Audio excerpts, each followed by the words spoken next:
Mm-hmm. Not now, what do you think needs to happen now that all of this is going on? When this settles down, what do you think is going to what do you think needs to happen now? What's the next step in this? Currently, we are at a place in time, literally, where I think we. the video's on pause. Oh, it is. Give me one. Sorry, 1 second. I just gotta send this text message. Sorry. I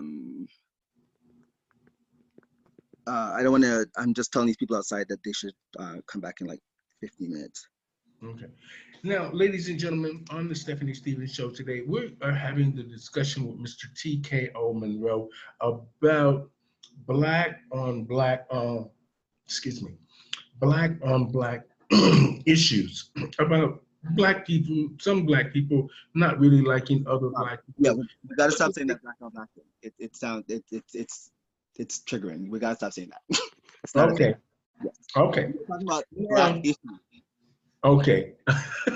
Okay. Now, what is it that you think needs to happen after the protest? Okay, so again, also as I was saying, we're at a place at a time where we've actually never been here before, collectively. Mhm. So everything that we are seeing, everything that we are experiencing, everything that we are feeling, everything that is like we're literally in like a vacuum right now because of started with COVID, and it extended into we're back again. We're back at the police brutality thing. So what happens next? Well, um, so many things can happen. The discourse of all this is actually so exciting to me because sociology, this is what I do, or this is what I love. So I'm sure you've heard different arguments, defund the police, and Mhm. abolish police. White people, do your part, help dismantle the system of oppression, the system of systematic oppression that has been created by your ancestors, if we're going to call them that. I don't know. Mhm. So many things can happen. Police can not end, or like we could live in a world where police don't exist. And then by police, I mean police, the system of police or the institution of policing. Sorry, the system of police, but also the institution of policing. Because again, there was a time that police didn't exist and the world was fine. Mhm. It's not like. Now, Mhm. now, as you know, in our community, I'm not just going to say the black community. I'm just going to say within our community. As in Toronto, like the gays. Yeah, Okay. in the Toronto gay community, Hmm.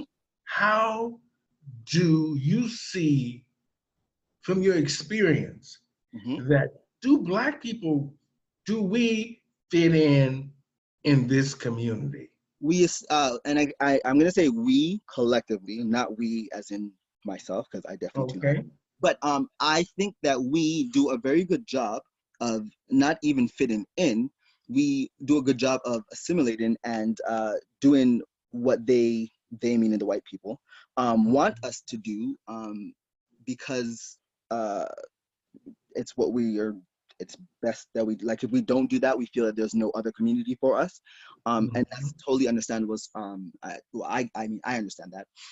So we end up with a lot of anti-blackness and a lot of inner self-hate type things. And Mhm. I'm not saying this to judge and or to what's the word, label anybody, but there's definitely some issues again that need to be worked out. For example, I myself personally do not support any of the clubs, or what people call it, the bars. I don't support Church Street, like the village, the neighborhood. I Mhm. don't subscribe to it at all. Um, that is my personal politic. I'm friends with people there. Like, I mean, I'm friends with the drag queens because I used to do drag, and outside of that, they're my Mhm. friends.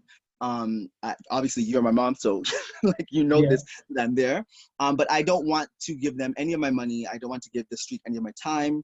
The black folks that I interact with on that street, or when I have to interact with them, then it's never really a pleasant experience per se. And I don't mean that in a way that like they're rude or whatever the case is, or like to me Mhm. directly. because again, I don't interact like that. But like just there's a certain, I'm gonna say, facetiousness that happens Mhm. that I see, that I'm just like, I don't want to be a part of this, and I Okay. don't want to experience this, right? Okay. You don't have to answer this next question because it might be a little bit touchy. But are you religious? Oh, that's not. I mean, sorry, that's not touchy. No, sorry, I. Good question. So no, Mhm. because I don't go to church. Like I don't subscribe to religion, but I do believe that there is a higher power. Actually, I believe there are higher powers, to be honest. But yes, I do believe that there is something bigger, greater than I. Okay. Now, as we know, the the community at large in Toronto, do Mhm. you think there is a need for Black events within a celebration for all? Who's the all? As in all Black people? No, in the LGBT community, in our community, do We you have those think things. there We is a have. need? I understand, but I want to know your opinion. Do you Mhm. think there is a need? Do you think Blocko is relevant in an inclusive community? We're not inclusive though. Okay, That's the well, problem. this But is what I'm saying. but But this is yes, we are under that umbrella. yes, I believe that there's always going to be a need for any for any group, regardless of race and or, for example, if it's a group for just if it's a space for people living with disabilities. Like I believe that there's always going to be there always will be a need for the space for said group, because they have to experience life together in safety, with safety. So away from all the other groups. So this is not just about white folks now. That when Black people come together and we're together by ourselves, there's a different energy, there's a different feeling, there's a different experience. It's just like when Jamaicans come together, or when like Caribbeans in general come together, right? So yes, there'll Mhm. always be a need of for singular or particular spaces for particular people. And oftentimes, I guess people forget that it's not just Black people that need that. Or sorry, it's not just Black people that need that, but it literally is only Black people that don't have that. Because again, check into the other, I guess, races around us. We have the Asians that go to their own little school after they go to public school. We have the religious, I guess brown people that have their own religion and they do that by themselves separately. Like everyone has like that space where they need, or not even need, where they come together with their own. So Okay. it's literally only Black people that seem to not have that. Like we just got an Afrocentric school like yesterday, Okay. essentially. You know what I mean? All right. This to tie this question into that question. Mm-hmm. Do you think there is a need today for LGBT community as far as socializing? Yes, Why? 100%. One, you don't. Okay, for example, when I was growing up in high school, I wasn't the only gay person per se, although Mhm. they made me feel like that. But then I realized I was the only Black gay person, also, which turned out not to be true. But my teacher in grade 9 brought me to, and I'll never forget it because I didn't even understand it then. But my teacher in grade 9 brought me to the 519, and it was like a coming out group, and I was literally the only Black person in the room. And like I felt like in retrospect, like looking back, I felt like I didn't belong, but it wasn't just because of the, like I wasn't even thinking about race, like it wasn't just because of that, but like there Mhm. was no one in the room that said the things or experienced the things the way I experienced them. So this, though, Mhm. like what you're asking now is it touches on representation and how and why it matters. So for me, being the only Black kid in this room full of white people, I didn't quite get what they were talking about. Like they were talking about how their parents, like they came out to the parents, and their parents are talking to them about it and things like that. I'm like, I couldn't tell Brenda anything about being gay at this point in time, right? Mhm. Like that was not a thing. But when I became a facilitator of a youth group for queer youth, specifically Mhm. queer youth of color, Mhm. I then started to hear things that I understood. Like we can't tell our parents. Like we have to not be gay. Like then I started to hear. So then I understood, and or better understood, and then I felt more comfortable. So it's important that, again, like, seeing someone like you, looking like you, talking like you, saying things Mhm. that you understand is very important. So yes, there will always be a need for spaces like that, because again, when we're out in the world, literally, we're surrounded by whiteness. And even if we're Mhm. not conscious of it, it's the umbrella of everything around us, right? So it's Mhm. important. Now, now that you have been in Toronto for so many years, and I've gotten to know you very well, and a lot of your friends and stuff like that, I've always, I didn't need to make an excuse for me being at the party or Mhm. at the ball, even though most of the time I just thought I'm old. I know I'll dance a little bit, but I can't do all of that, Yeah, me and I too. ain't really Yeah, me interested. too. I'm just more interested in the experience and just being around people that I know and I Right? like and I care about, and being around community in general. Hmm. Now, what do you find? What have you found the most difficult for you as an LGBTQ two spirit? All these Everything. All things the, yeah, here all are the acronyms. wearing Yeah. me out. But how have you found? Where do you think your voice needs to be heard? Needs to be heard, or where it's Yeah. heard. There's a Well, difference. or just where it's heard. Who's Um, listening to TKO Monroe? Who's listening to you when you're doing your events, when you're so my doing your audience, sociology, your psychology? Who's listening to you?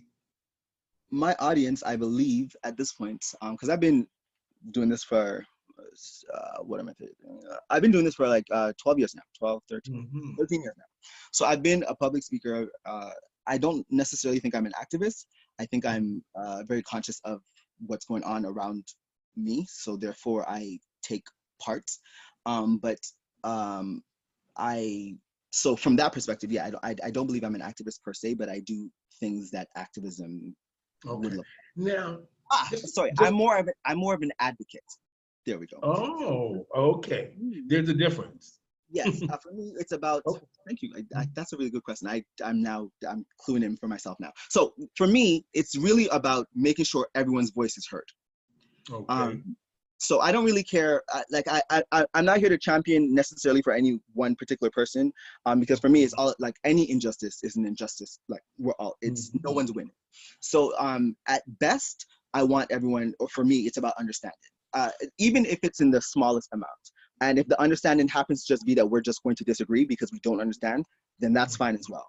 We don't have to agree. We don't have to necessarily like each other. Like it's not a thing. Like there's no reason for that, right? So yeah, I'm here. I'm a champion of people speaking up for themselves, and within reason, of course, I guess. Um, Mhm. and I find that because of that, I do a lot of listening. So Mhm. I only speak when I feel that, or most times when people ask me to. But I believe though that my voice is heard across because I guess my market, it's not just my market, but like I've done so many things over the years that Mhm. I have a wider audience, Okay, not just black, not just just a couple of more questions, and then we're going to close it up. Now, do you think us, the Black community, hmm do you think we are actually welcomed into the community, or do we have to push, shove? What do you think about that? we're not welcomed, one, and two, we haven't pushed and shoved enough, if that's the case. Which is what I was saying before. Like when you get to Church Street, there's an assimilation that happens. There's like the message is clear, and you either conform or you Mhm. don't. And some people, the thing, and this is what's actually really, really annoying to me about Church Street. It's not even the whiteness Mhm. or the white people. It's literally the black people who don't seem to like, they can't really let go of their blackness because it's there, but then they're not really white, and they can't really be white. So it's like this thing where they're like half this, half that, and it's